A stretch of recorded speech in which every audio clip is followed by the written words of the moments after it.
Tayo narito po sa Face to Face sa Kaitan in Action. At narito po ang nagre-reklamo, si Melanie. Ang inirereklamo naman po, si Rhea. Rhea, Melanie, Ate Pia, Kuyalan. Pareho ko nakikitang mahirap na may stress kung saan ka nakakatira, pero iba ang nafe-feel ko sa spirit ninyong dalawa. Isa yo, Melanie, parang pagod na konti na lang parang gustong sumuko. Tapos si Rhea naman parang ubos na rin, so gumawa ng pader na. Ang una kong gustong sabihin sa inyo, no, na napakadalas din namin na nagiging bisita dito, katulad yung magkakapitbahay. Ang madalas naming naririnig, kung ano man yung nilapit nyo sa amin na legal na issue, ang punot dulo nun is yung katahimikan nyo sa pamumuhay nyo, peace of mind. Kasi it's your home. Your home is supposed to be your sanctuary. Kailangan dun ka at peace. Pero kung yung mismong magkakapitbahay, nag-aaway, ang hirap ng buhay.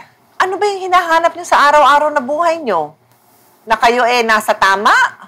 O kayo may peace of mind? Ang nasa batas natin, if there is a contract, meron kayong kasunduan, nabayaran naman, yun na yun. Huwag na natin pahabain. Tapos na yun. Nabenta mo na sa kanya. Pwede mo bang bawiin? Hindi mo pwedeng bawiin. Gusto mong tasan yung presyo, bayaran mo siya ng extra 500 pesos para umalis siya, pwede. Pwede mong sabihin sa kanya, bibiling ko ulit sa'yo. O pwede mong gawin yon. O doon na tayo sa next issue. Gusto mo siyang sampahan ng kaso dahil sabi mo, sinisiraan ka, sinasabi ang kinakain mo, nakaw, sinasabing bugaw. O sige, bibigyan kita ng mga nakalista sa batas na karapatan mo laban sa kanya. Kaya lang, at the end of the day, do you want to be right? Or do you want to be happy? Pero may karapatan na rin siyang mabuhay dun Dahil kanya na yun Siya naman, gusto naman din niya maging isang maayos na nanay. May anak ka palang cleft lip? Meron po. Ilang taon? 12 years old po. Natahi na yun? Uulitin pa ulit yung sa loob po. Kasi yung anak ko, si Gabriel, meron din siyang cleft lip and palate. Siya yung anak kong namatay. So tumutulong ako sa mga batang may ganyan. Kaya ayusin natin yan. Thank you po. Unang-una, sa lupa. Pag nabenta na at bayad na, walang bawian yan unless pumayag siya. Panatag loob mo, hindi kanya pwedeng paalisin. Hindi ibig sabihin na hindi kanya pwedeng asarin. Doon lang sa legal. Kahit hindi clear yung kasulatan, may mga kaso na yan sa Supreme Court, may contract kayo, may meeting of minds na execute na nasa iyong possession, sa iyo. Pero pangalawang issue, kung pwede kong sabihin either slander or libel, yung paninira o panggugulo sa bawat isa, yung ding pakikialam sa relasyon ng may relasyon. Kung totoong kahit pabiro, may tinutulak siyang iba, sa batas natin, hindi mo dapat pakialaman ang relasyon ng iba. Yung pangatlong issue, siyempre yung butas sa pader. Pero in the end, beyond those three issues, ikaw ang hinahanap mo, yung marami mong problema, ma-solve isa-isa. Siya naman, ang tingin niya, kung lumayo ka, wala na siyang problema. So kung ako abogado niya, yun ang sasabihin ko sa iyo, Melanie, kung makakabili ka rin naman ng lupa sa ibang lugar, ba't hindi ka na lang lumayo para wala ng problema? Kasi nga, ang tingin ni Rhea, mauulit na mauulit. Now, it's up to you to say kung totoo o hindi. Ano bang nasa puso niyo ngayon na magkatabi kayo? Kasi mabait naman talaga sa amin si Ate Rhea. Hindi ko alam kung bakit nagbago yung pakikitungo niya. Mabait siya sa anak ko. Hindi ko alam ba't naging ganun siya. Yun yung gusto ko itanong sa kanya. Pero sinabi na niya kanina, kasi daw walang tigil na intriga habang nandun ka daw. Wala naman po talaga. Sabi ko nga dun sa kay Bikbik nun, ewan ko, bakit siya nakinig kasi dun? Sabi ko nga, dapat ako na lang yung tinanong niya. Rhea, assuming bukas makautang ka ng 60,000 para isole, and even assuming na tanggapin niya, humanap siya ng lugar sa iba, are you willing, let's say, 1 month, subukan mo kung after this tatahimik talaga? Wala po akong masabi kumpiyansa. sa mauulit at mauulit. Sa dati po niyang tinirahan, ganun din po ang case. Yung sinasabi niyang lumipat po kami sa kanila kasi yung nanay ko po kumuha po ng hulugan ng lupa, hindi po nila nabayaran, may bumili pong iba, kaya po lumipat kami sa kanila. Hindi gusto mapakinggan ni Rhea yung paliwanag. Ang tingin ko, gusto niya mapakinggan, assurance na siya, tahimik din siya dun sa bahay kung ikaw ay kapitbahay niya. Ikaw ba gusto mong lumipat? Hindi. Pag po mayroong malilipatan, siguro. Kasi nakakapagod na rin po.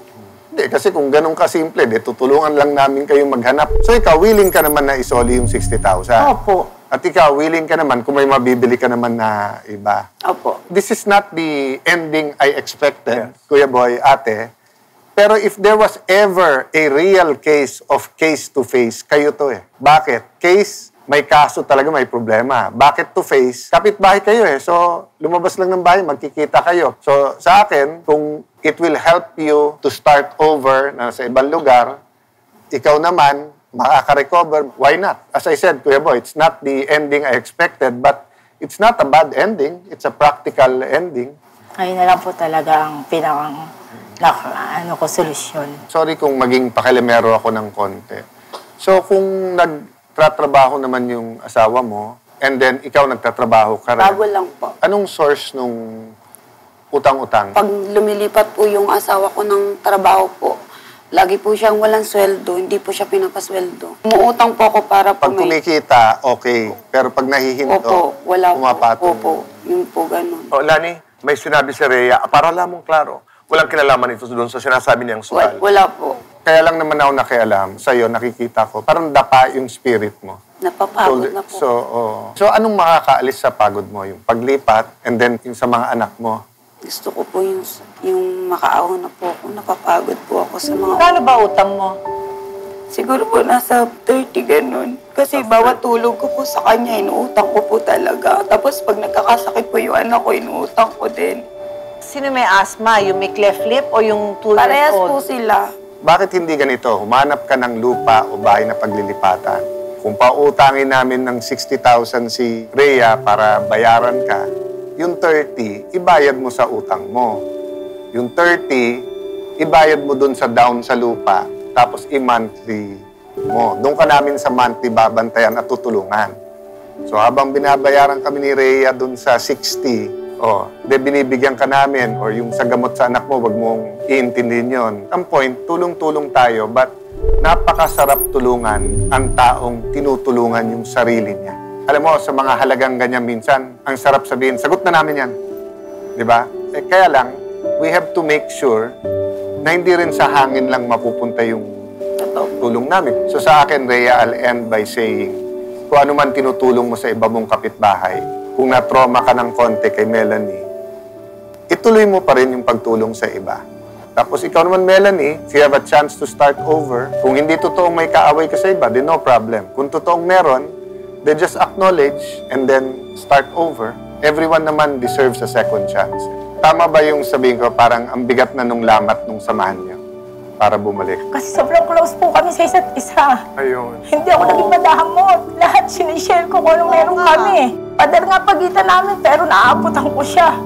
Paano ako magsasalita na ang anak niya ay kumakain ng nakaw? Bumibili siya ng gamot galing sa nakaw. Eh ako nga kaliwat kanan. Nag-aabot sa kanya kung anong kaya ko. Anong pinakamasakit sa'yo? Yung mga may nangyayari? Yung mga nangyayari na hindi ba na nakakarating sa akin. May parang feeling ka may alam siya na hindi niya sinasabi Ayun sa'yo. na nga po, sabihin na po natin na itong kinakasama ko lumilikot o lumalandi sa kaibigan niya.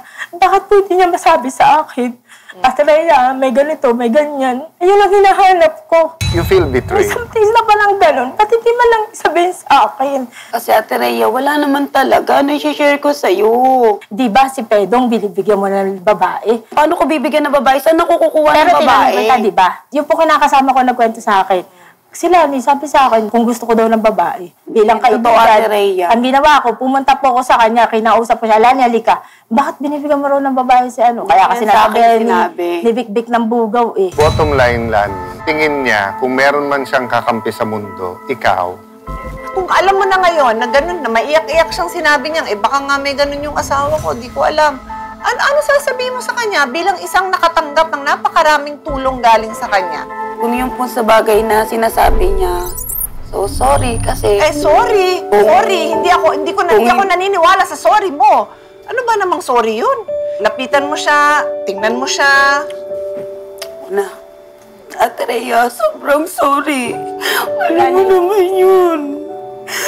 Alam mo naman yun. Wala akong ginagawa. Alam mo. Wala akong ginagawa. Umiiwas ako. Umiiwas ako.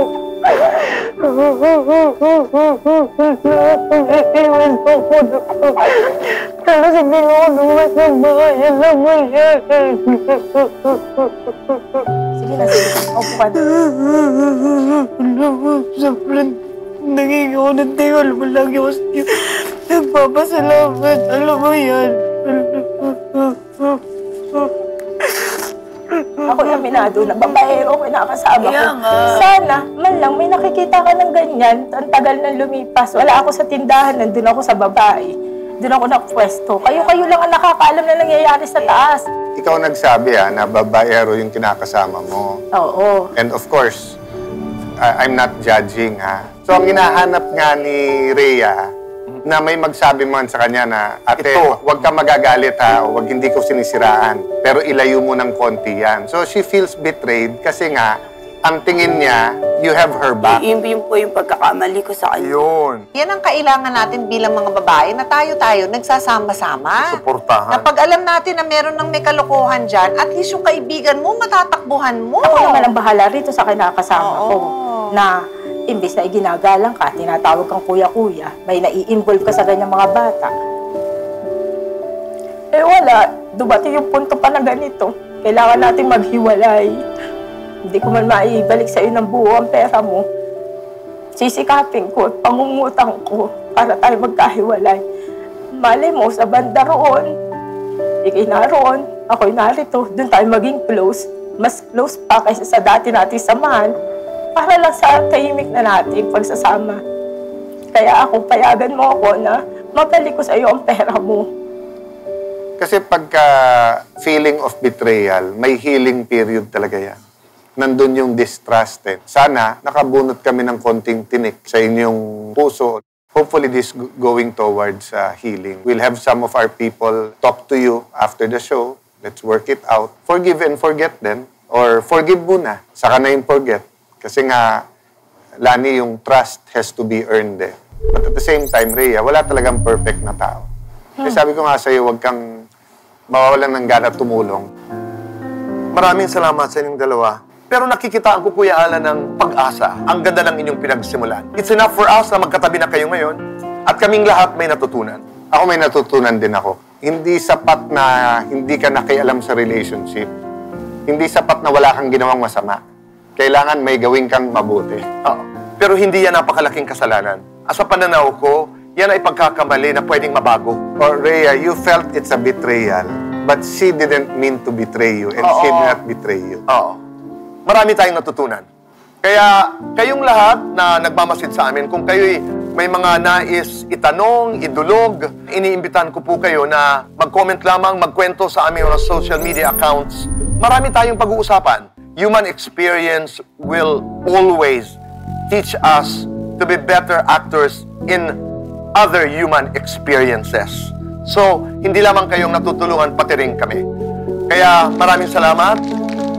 Si Nanay Flor naman ay dadalaw sa atin dito dahil meron naman siyang ihihingi ng payo sa payong kapatid kay Ate Pia at Kuya Alan na may kinalaman naman ito sa kaniyang tenant na bigla na lamang huminto sa pagbabayad ng upa. Bakit? Anong nangyari? Malalaman ho natin sa pagbabalik ng...